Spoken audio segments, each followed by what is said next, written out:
Hi, good evening. I'm Dr. Philip McMillan. Thank you for joining me. And today I'm just going to review the top 10 Vejon videos for 2023. Really appreciate all the people who have been involved, making comments. And that's part of what I'll be doing as well, looking at some of the top comments over the past year. Just as an introduction, I'm a physician, medical doctor. I have almost 30 years of clinical experience. I am a clinical researcher, which means that I look at research and try and integrate it into a clinical context. And as such, by doing this research at the beginning of the pandemic, our team of researchers recognized that this is likely to be a viral mediated autoimmune disease, severe COVID 19. And that critical bit of understanding has shared or directed my focus into looking for autoimmune complications. The sad reality is that most of what I think or thought was going to occur has occurred. What's very worrying is what is likely to occur in the future is still not going to be pretty. But on a lighter note, why don't we take a look at some of the top videos for 2023? I'll be going in sequence from 10 down to 1. So this is a true countdown, and I'll share with you again the top comments from those videos, for which I really do learn and reflect on, as I tend to try and, as best as possible when I have time, engage with the comments. So let's start at number 10. This is a more recent video, the slow kill of COVID reinfection. So this is only a few weeks old, and the image was designed to draw the attention of the viewer to the fact that COVID 19, this ongoing epidemic in highly vaccinated regions with reinfections, is not to be underestimated. And the highlight of that video was really saying that the evidence suggests that every time there is a reinfection, there is likely to be a problem. And in the context of autoimmunity, what we would then have is a situation where each time there is a reinfection, there is more autoimmune responses, and that can then lead to even worse disease in the population. The top comments from that video, and that video had 131,000 views that I have there, is that this stands up as not one unvaxxed person regrets their decision. Now, as usual, I always put balance in my perspective. I understand what he's meaning, but you do have to remember that there were some people before the vaccine who died of severe COVID 19. I'm not sure if necessarily that would have been their perspective, but I do appreciate what he means in the context of those people who had natural immunity, who were unvaccinated, had passed through the phase of the pandemic. They certainly don't seem to regret their decisions. This is another top comment. So that one had 1,100 likes. And this is the other point that I realized, that this resonates with a lot of people. Here, this person was talking about people getting sick in Belgium, and he was talking about the vaccinated people around him being much sicker than the non vaccinated people. He didn't get it, neither did his wife or kids. Best decision we ever took. And again, it's highlighting an important point about the fact that if he made it through that part of the pandemic, they oftentimes feel that they therefore are in a much better position. The evidence from natural immunity seems to support that. Granted, that's not necessarily being what's told to the general public. The final comment here is that, and yet, despite all the problems that the SAT is having with this, well, I'll not make a comment, but I'll observe it. Nobody is screaming about the origins. I think that's really important, and bringing to justice those involved. This is such an important comment. And as I said, you learn from the comments, and that had 871 likes, and that resonates with people because it is true. There should be very clear research into the origins of origins of where the virus came from. Many people still argue that it was just a natural selection, but the evidence suggests that a lot of work was done on a similar virus, and that needs to be addressed. It's disappointing that the WHO didn't get to the bottom of that. And it's disappointing that the involvement of different scientists, certainly in the USA, was not brought to the fore. So these are very serious points that I think really do need to be addressed. So moving on to video number 9. And this video here is the potential danger of spike protein tolerance. So this was when the first paper came out talking about IgG4. I didn't immediately post on it. I took some time to kindly really reflect on what IgG4 meant. And I was looking at how the body uses IgG4 with regards to like bee stings with beekeepers. And I realized that this was a really critical point. It was a 4,000% rise in the context of IgG4 antibodies. This was not to be ignored. Now, many of the scientific community said, no, this is not a problem.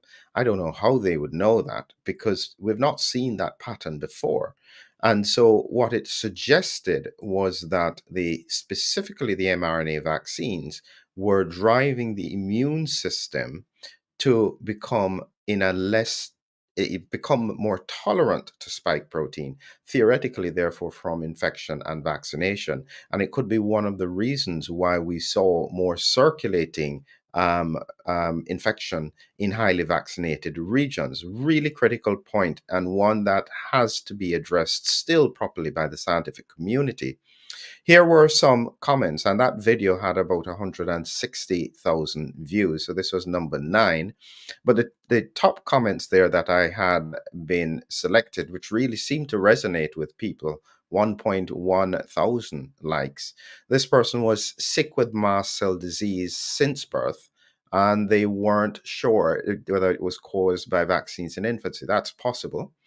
The immunologist tried to get her to take a jab. She declined, reminding about the allergic response. He told me he'd stand in case I had anaphylaxis. So he was willing to risk my life for this shot and as well as long-term damage for any and already damaged immune system. Glad I stood my ground. Yeah, I think she probably was right there. And I don't understand why people don't seem to get this really simple point, is that in terms of severe COVID-19, if we had spent more time, as the scientific community had spent more time focusing on understanding who gets severe disease, it would be pretty clear that not everybody, and actually one of the things that should have stood out is people who were immune suppressed early in the pandemic, slightly different now, but people who were on immunosuppressants were not as likely to have severe disease. So if she was on immunosuppression at the time, it's quite possible that she was at lower risk. So she made a good point and a good decision, because it seems that, especially with the immune changes that occur in vaccination, one has to be very careful in the context of autoimmune diseases. So continuing along, here, I personally know 6 people, one of them my younger sister, who after taking the booster were suddenly diagnosed with stage 4 blood cancers. The sister was diagnosed with lymphoma out of nowhere, leukemia, and the others all had the same pattern. I did some research, and there is a correlation. Now, I think that you can't ignore that from a clinical perspective, but we have to be careful not to necessarily associate every single disease with the pandemic and some of the pandemic outcomes. That's one of the things that we have to be cautious about. Um, Potentially, in that family situation, there may have already been a genetic risk for cancer. And it is possible that the use of immune changing medication, you could say, could then cause worsening or an increased susceptibility.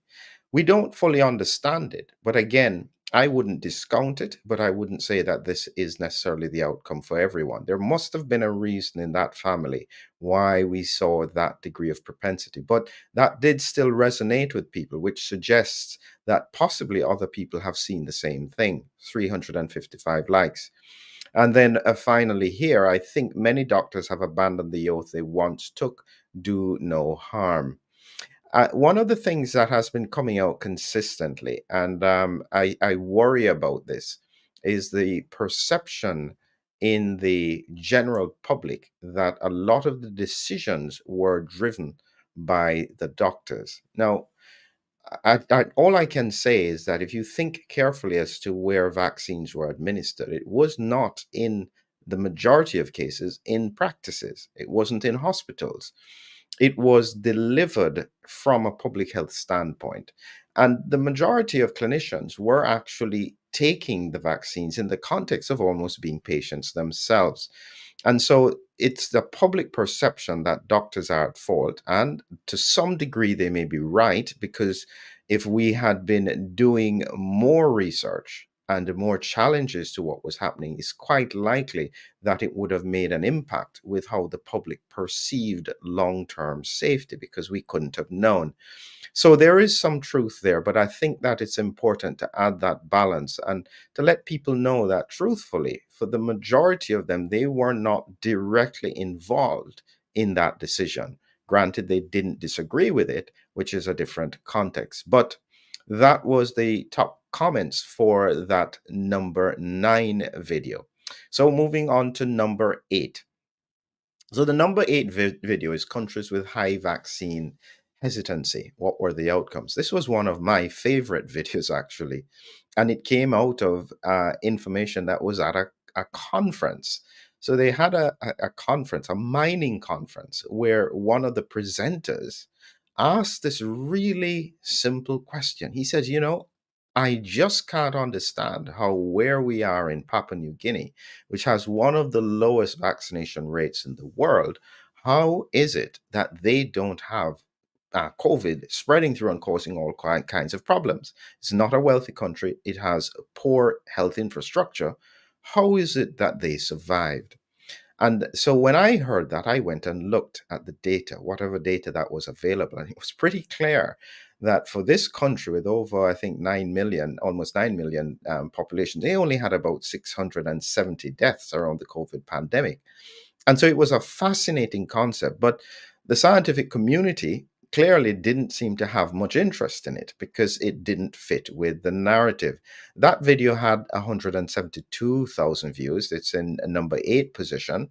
And what we have here are the top comments. And this comment was: the vaccine was not brought in for COVID. COVID was brought for the vaccine. Once you realize that, everything else makes sense. Now, I've seen this comment so many times. What's interesting, it resonates quite a lot. There's 1,500 likes from it. So whether or not you disagree with it, it really resonates with the public. And so I'd say from a public health point of view, that needs to be addressed. You need to answer that question as to what is the connection in terms of the public's view between big finance, big pharma, and the COVID-19. It's not going away. This one here in the UK, they tried to force us into acceptance, but many refused. We were called a vaccine hesitant, but we were actually vaccine adamant. Great video. It's an interesting term, a vaccine adamant. And yes, this is an important point. Many people were under so much pressure, and what we didn't have was the balance of the scientific community looking at, well, if you have areas that have low vaccine penetrance, we should expect that they should be decimated by COVID-19. And if you don't see that, the scientific community should have stopped and thought, well, how do we explain that? That doesn't seem to make sense. And so this was really important science. I mean, they were using some other drugs in this particular country. They are hesitant to every vaccine, so it's not just COVID. But Papua New Guinea is still really a fascinating area of research that should have been done. Here you have a final point was the term vaccine hesitancy in relation to the COVID jab amuses me because after doing my research as to what made this so-called experimental and novel vaccine, I wasn't hesitant. I was absolutely against, as what I've read. We were many of us who decided no way. And so this is an important perspective for many people who were described as vaccine hesitant. And some people did the research and just asked a simple question with regards to their own personal risk, their own personal views, and it should never have been discounted. And I still maintain that mandating the vaccine in those cohorts and forcing some people in those cohorts to have it was actually very, very damaging for vaccines generally across the board. And so I think that there is a lot for public health to learn from this. And one hopes that they wouldn't do this again. Always educate, help people to understand why, and then take it from there. So moving on to number 6. So it's counting down. We did number 10, 9, 8. We're now at number 6. And number 6 was this Dr. John Campbell censored. And that is how much longer before the censorship of science ends. So in this video here, this was about, I can't remember what I think it was an interview that he had with a politician that was not liked and it was perceived as too political, and that video was censored. But the point being is that Dr. John Campbell had been such a balanced perspective throughout his discussions, initially supporting the vaccination thing, but following the science and seeing that there were issues. And for him to have been censored, I thought was a very bad sign. I don't think it has happened again, but for those who have been censored, it does have an impact. I've been censored a number of times, and I still can't understand why, because the videos were really talking about science. They were just inconvenient science, but that's a different story. In terms of what the top comments were here, is that the more they harass him, the greater his credibility. How stupid are they not to see that or care about it? That had 1.5 thousand likes. And as a Brit Australian scientist, this was about Andrew Bridgen. True heroes, the corrupt established will not win this scam. Truly a crime against humanity. Let's get behind these brave gentlemen. And this is where the system can shoot itself in the foot by ignoring, not listening and not observing, because it's not just one person who has commented. There has been quite a number of people who agree with that comment, and it is damaging the narrative or damaging the perception of public health across the world. And the final comment here is Dr. John Campbell is an old school clinical scientist like myself. In the beginning, I took it quite some more to realize the government entities, mass media, science publishers, as well as medical authorities can't be trusted any longer because they are bought or paid for. I can only tell people, and I try and reflect this when I come across people in the scientific medical community, the damage to credibility in some parts of the public is so significant that I think it will take decades to recover. These are really, really damaging perspectives because so many people think that this was not about science and this was about finance. In time, we'll see whether or not they were completely right or only partially right. Let's hope that there is an opportunity for the scientific community to be able to pick up the position and try and make sure that we undo the damage. So moving on, sorry, the last one was number 7. This is actually number 6. This is a very recent video, Geert's warning on the new COVID variant. And so we only did this on the 23rd or the 22nd of December. And this is already number 6. So I expect this to continue to grow. It's a very important video. And it's one where Geert is trying to explain the transition with regards to what he thinks is going to happen next with the COVID variant. I've learned that you need to give Geert the time to share as much as he can because it is so complex. But we've done a number of videos around it to try and break down some of the concepts. And I hope is that I can get Geert again back soon to discuss with someone else to try and break down some of these very complex topics and make sure people are aware, because it's a very serious warning. As I've said to people, I get to talk to Geert before and after. I can tell you that Geert is really, really very worried. This is not him just trying to get attention, as some people think. This is a very serious concern, and he has a real concern for humanity coming through some of the outcomes of this pandemic. It's well worth listening to that video. And as I said, all of the links to them are in the description. Here is some of the top comments from that time.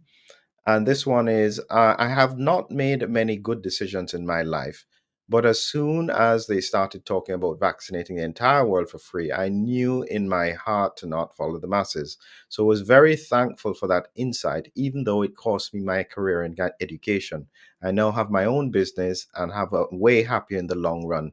I pray for those who got caught up in this disaster and wish you well, even though some of them wish me dead for not vaccinating. This is extremely sad. His 1.7 thousand likes.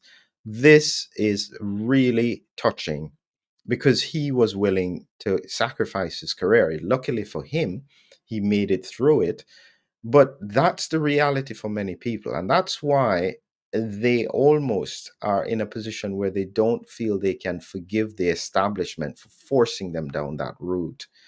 And it is, and as I oftentimes say, I try and see if I can get that community that, even though they have been hurt by the actions in the pandemic, we all need to find a way to be able to overcome that and look for solutions. And as we say, protect our fellow man.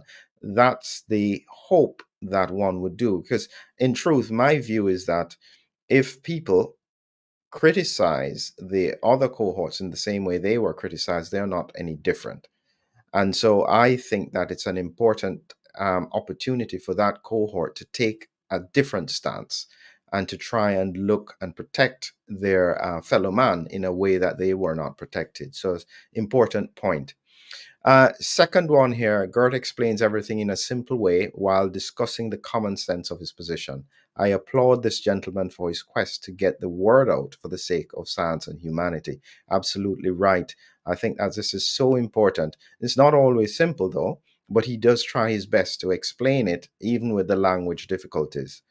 And then here, the more Geert outlines all the complications and implications of pharmaceutical interference, the more it appears natural herd immunity should have been the obvious response. Important point. The only thing that I would say that's different around that point is that I actually think that if the scientific community had gone down the route of targeted vaccination, where they knew who was at high risk, your simple question was, have you already been exposed? So if the person has already been faced the virus, had the infection, then there is no point. If they're in the high risk cohort, therefore, without having faced the infection, and you targeted your vaccination to those, I think that the outcomes from the pandemic would have been the most successful. And that would have been beneficial to the industry. But I think that too many people got greedy. They got greedy for what they thought was initial success, and they tried to take the whole bone. And they have completely damaged the opportunity, I think, for mRNA technology, because this is what's primarily being used. And they still haven't even acknowledged where they made the mistake. I don't know what is going to be the long term outcome from this, but I can tell you that when you look at how it was approached, that's what I think history will show, is that if they had been much more cautious in the way that they had made their moves, they would have been in a much better position now. And most importantly, with only a small percentage of the population being vaccinated, they would have naturally reached herd immunity, especially with the younger cohorts. That's just my opinion, and we'll see what the outcomes are. So, moving on to number 5 for 2023. This is the heart failure epidemic. And this was done earlier in the year. This was actually probably one of my most important clinical videos because I could see what was going to happen. And it was around the fact that over time, we were going to see with infection and also what happens with myocarditis around vaccination. When you put the two together and you have recurrent infection, this is the monster that we have to face. This is coming. And the problem with heart failure is very different from many other issues. Heart failure, we can scratch at the edges with medication, but there are very limited options, and it really does reduce length of life. This is a big one, and we're only starting to see the outcomes of it. That's the sad part.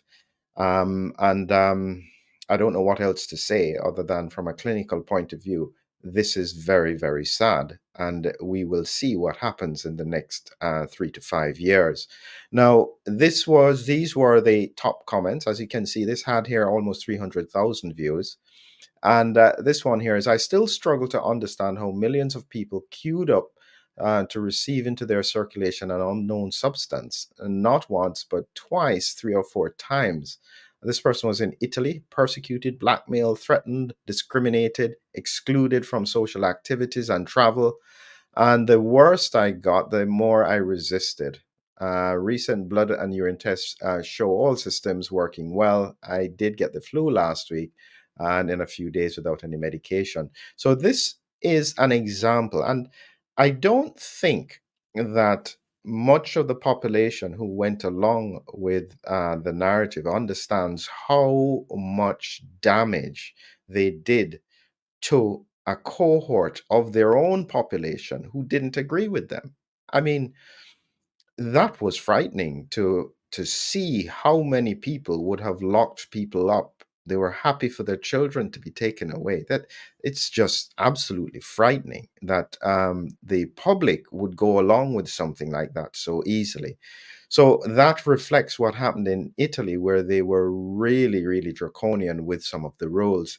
That resonated again. That was 3.7 thousand likes. That's how many people responded to this. 490 replies. Fascinating to read them. So if you want to look at the full comments, click on the links in the description. This one here, I'm a cardiac cath nurse. Our heart failure cases have jumped through the roof. The doctors are saying hush about it. The majority of the staff bring it up, but deny it's related to COVID and the jab. It's driving me crazy. Listen, for those people who understand and who can see what is happening, it is frightening. And as I said, for much of the cohort in the medical community, they have followed the science. The problem is the science wasn't as clear cut as it was demonstrated. Now, once they have locked into that position, it is very difficult for them to shift from it. And I think that that is one of the reasons why I am worried for the medical fraternity. If they don't go back to basics and looking and understanding the science, because the damage to their credibility can be huge. The final point that the person made on this video, somebody else, I've never had a COVID vaccine. I've been sick in a few years. The doctor recommended I take the jab. I told him no. I explained my reasons and my refusal to accept it. A year later, the doctor admitted my justification. I noticed the doctor was not in good shape, and he used to be in good condition a few years ago. And in effect, they're saying that he seems that he has been damaged by the jab. That's possible. That had 500 likes. I don't think that that's easy to demonstrate. I'm not sure if that's necessarily the helpful position to go from. But again, as I have learned, you observe these things, reflect on it, and you see whether or not there is any evidence in clinical work. But again, everything is a learning curve, and we still have a long way to go to try and understand the science. So, again, for those who are with me, yes, stepping down to number 4, we don't have that long to go. COVID vaccine autoimmune explosion. And again, this was done earlier in the year. I was again predicting, as I said, if this is a viral mediated autoimmune disease and you put in the mix an immune response, what are the likely outcomes? And from my observation, from my thinking and research, you're going to see a massive rise in autoimmune disease. This was what was demonstrated in a small study in Italy. This is what is coming out of the evidence population wise in Korea, South Korea. This could have been predicted if there was an understanding of this point about viral mediated autoimmunity. So, this is why I keep on hammering it home. Some people still don't get it. I understand that. But you have to find an explanation as to why we're seeing these patterns that we have never seen before in a pandemic and because of an intervention in a pandemic. So here were the top comments for that video. And this one is, I'm still stunned at the number of people who voluntarily went for the jabs. The ones who were forced to work for, I have sympathy for. Those who call the rest of us tinfoil hat wearers, plague rats, granny killers, etc., I have no sympathy for. At least still, I understand the perspective, still is harsh. And people genuinely were afraid. And I oftentimes make the reflection that for people who are afraid, when it is a genuine fear, like a fear of heights or fear of small spaces, when people are afraid, they no longer become objective. And I think that that needs to be taken into consideration. It's just that people need to recognize that that would have been the case. And that comment had 2.6 thousand views. So you can see how well it resonates with people. This one here, both my kids were diagnosed with autoimmune diseases 6 months or so after they got the jab. And this was behind their back. Their lives have been so much harder than it would have been now. I am devastated. I think that this is a very sad situation where, certainly in schools, if you had some parents who, for whatever reason, were against that, and that the children were given the choice and forced into it. Because, as I said, the longer term outcomes are still going to be there for those people to deal with. That's going to be another huge one if children are damaged. And based on the autoimmune principle, I can only anticipate that this is going to be the case. Whether or not it can be tied to it, I don't know. But the children were always at really low risks. Not that no one had anything, but I think even statistics coming out of Israel, who had done detailed statistics, we're talking about 3 in a million who were hospitalized. It was just such small numbers. That should have been the question. Why weren't children so affected? But now that actions have been taken, we are in a completely different phase of the pandemic, and we will have to figure it out. And the final point was here, there were doctors who said this would happen almost 3 years ago. They were silenced. Crimes against humanity. That even resonates with me. That had 1.8 thousand views. I do think that if there had been more objective discussions where we could have focused on really, my view would have been, I would have just raised all of the abnormal patterns around the pandemic to say to the clinical community that, listen, there is something here that is not right. You need to go back to the science to understand what are the mechanisms that lead to severe disease, and then reflect on what interventions you can take to make a difference. And please ask the most obvious question. We have never used steroids in this way in a viral infection pandemic. Why are they working? That's got to be autoimmunity. So it's that kind of question that just wasn't given the opportunity to be put in front of people and for them to reflect on scientifically. So coming now into the top three. In number three position, exposing the hidden COVID injury. And this was all about how important the retina is and being able to do optical coherence tomography, to use that to try and understand what kind of damage could be happening to people. Because many people may be damaged. There are things like microclots, there are autoimmune issues. How is that manifesting itself, and can we see it in the retina? So My instinct is that this is going to be a huge area of research. And the problem is there are still limitations to what it can do or what we understand it can do. But if you add artificial intelligence onto this, using these images that have been there for many years, people having OCT done, 5 years ago before the pandemic, and then comparing it to now, I think is going to be really, really important research. Here are the top comments. That video had 400,000 views. And this person says, so sorry for people who took the jab. I left my job after 25 years as a flight attendant. So many people lost their positions because of these mandates. It's all very, very sad. And so this person says, to the people in the comments who got injured, I am so sorry this has happened to you. Please don't be mad at the ones that didn't take it. I love you guys, and I pray you all recover from this tragedy. He says, I didn't get the jab, but I now live outside due to the pandemic. Justice will be served to God's children. That's very kind words and important to reflect on, the fact that many people have been injured, and we still need to delineate what these injuries are. We need to understand fully the mechanisms and then try and come up with ways that it can be mitigated. These are important times, important areas of research, and this is why I said we just have to remain objective and try and focus on how to get solutions, how to identify problems, how to get solutions.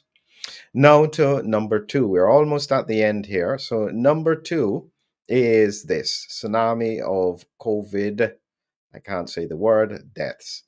So, what's interesting about this video is that this video is still limited, meaning that there's certain it can't be, ads don't come up to it, so to speak, or very rarely, because of what it is implying. And you can see in the background here, this is supposed to be a tsunami coming to wash over this village.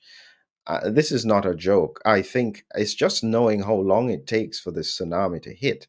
But my view is still that this is going to happen. I don't see how, based on autoimmunity, and that's where I'm coming from. From an autoimmune perspective, this has to occur. It's just a matter of when. It could be as a storm surge where the water just keeps rising, or as a big wave. But I am very worried about this. And in terms of what the comments were, so this video had over 700,000 views. And here are some of the top comments. My non-smoker, non-drinker, non-fast food eater husband of 35 years passed away in the ICU from COVID pneumonia. And he had a hernia at the time. Then he was tested positive. He had antibodies. And sadly, the hospital would only allow me and two of our adult sons to say goodbye. So for all the kids and those who are allowed, still heartbroken. He had zero comorbidities. I'm positive the hospital killed him. It's just disgusting and evil. Now, this was one of the reasons why so many people got afraid. He was very healthy and he still got severe COVID 19. And I think that this is such an important point. When you understand the science around why that cytokine storm occurs because of a delayed interferon response. And then you understand that up to 10% of the population have interferon autoantibodies. When you put the two together, I would then suspect that in that case, those were interferon autoantibodies that allowed the virus to get into the lungs without an immune response, which then triggered that severe disease. It's very sad. I think he went into hospital just for something else and then got COVID. And I do wish her and the family condolences. I'm sure it's still hurting even now. The other comment here, my wife of 20 years passed without his knowledge, took the vax. She never ever took vaccines and refused most prescriptions recommended to her. And he says the panic instilled into the public was tremendous and overwhelmed the astute, health oriented people, causing them to lose good sense and act irrationally. and sadly, she passed away a month later. Now, it's difficult to know without going into detail of each individual case. You don't know what her comorbidities were. You don't know what she died from, and so you can't necessarily directly link it. But he's making the point that he couldn't find any other logical reason, and within 28 days.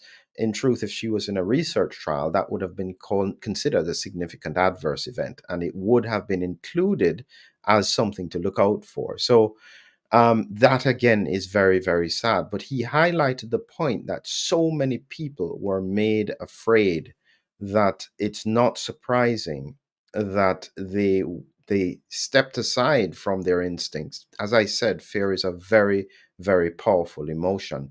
And the final point on this one here: refused to get the job, convinced my father not to get it, was probably the best thing I've ever done. I wish I could have convinced my entire family. One member of the family regrets it, and they are afraid every day they might drop dead. It is heartbreaking. I, again, I like balance, and I don't think that the point is not that everybody is going to have a problem. It doesn't work like that in medicine. It's usually a very small percentage, but it is significant at a population level. And it's what is sad is that people who may have already had natural immunity or were at extremely low risk, if that cohort then has complications, that is extremely sad. But we have to still remember that the high risk cohort still benefited from the protection of severe COVID 19. As I've said all along, if they had just targeted it and allowed herd immunity and then used early treatment if somebody got sick, I think that we could have seen a fraction. When I say a fraction, I am meaning instead of 6.5 million deaths, you're talking about a few thousand deaths where people slip through the net. This did not need to happen in this way if we were allowed to look objectively at the science. Important points for us to reflect on for the future. And the number one, so that was number two, number one video. And in a sense, I am glad it's number one because I think it is that important. Is this unbelievable? First full autopsy, COVID vaccinated death. It was and still is unbelievable that we had to wait until 2023 for someone to publish an autopsy on somebody fully vaccinated who died of COVID. I mean, and you know what's sad? We still don't have autopsies. We're still scratching at the edge. And listen, it can be done, as you can see when they published the Matthew Perry autopsy just recently. They put it out because they wanted to probably make sure that people saw it wasn't connected to anything else. So autopsies can be done and they can be published and we can analyze it. For whatever reason, this is not being done. I cannot express that we are flying blind without this kind of information. It is critical, absolutely critical to be assessed and to be understood. Really important. Without this, without these autopsies, the reality is that we are unlikely to find solutions quickly. I hope that changes. But so far, to the end of 2023, this hasn't changed that much. And that video had almost 800,000 views. And I hope that this has jolted the medical, this is more about the pathology community, to do as much research as they can. And please share it so that we can understand. Here is one of my, I had to laugh when I saw this. This comment was: I had a friend ask me, how did you know not to take it? And the response was, my question for everyone is took it is, how did you not know? I begged people not to do it and was ruthlessly mocked. This had 3.2 thousand likes. I do think I laughed, but I don't think it was that simple. And yes, for those who were doing some research, now you have to remember that not everybody who was unvaccinated were necessarily doing research. Some people, I don't know why they weren't listening. Maybe they just didn't trust anything at all from public health.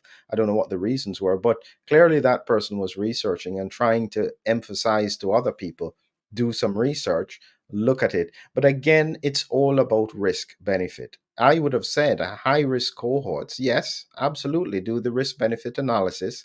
And if you are at high risk and haven't been infected, then it would certainly still potentially have made sense. So this one here, I am a nurse. I was forced to quit my job because I refused to get the shot. I was not nor will ever receive it. I refuse to be a guinea pig for big pharma and the healthcare cabal. God has kept me safe. I worked as an ER nurse through the worst of the pandemic. I'm glad I used common sense. Now, this is an example of where, if she was in emergency room in the COVID-19 pandemic, absolutely she would have faced the virus. So she would have had natural immunity. This is why she didn't get severe COVID 19. So that was completely illogical for that to be mandated to somebody who already had natural immunity. We never do that in medicine. So that's where I think, I wouldn't say it's unforgivable, but it's scientifically so flawed that when history looks back at it, it is going to be shocking for us to face that. How can you have somebody facing the virus, trying to save lives, and then make them lose their job because you don't accept they have immunity? Really, really makes no sense.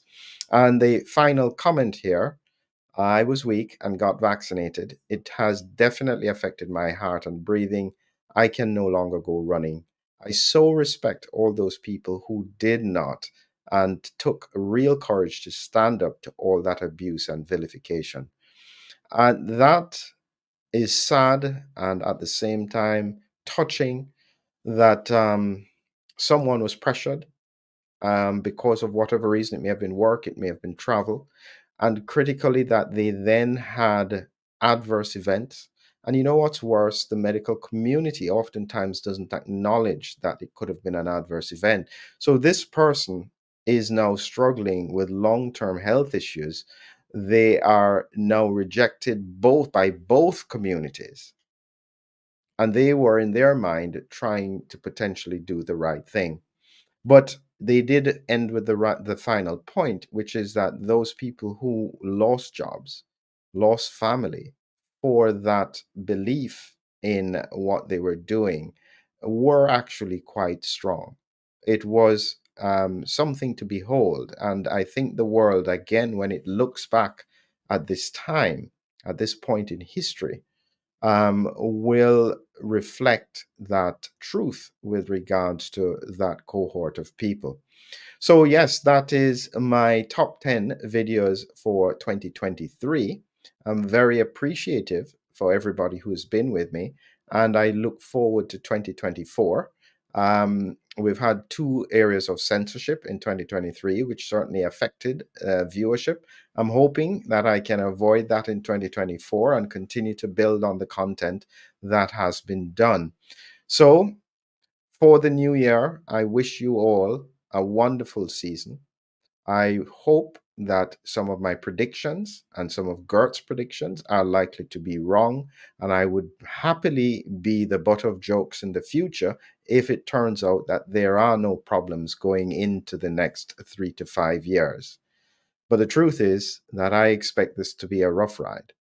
And I think that we are going to have to, as a whole community, start looking for solutions to make sure that we protect and mitigate as much damage as we can.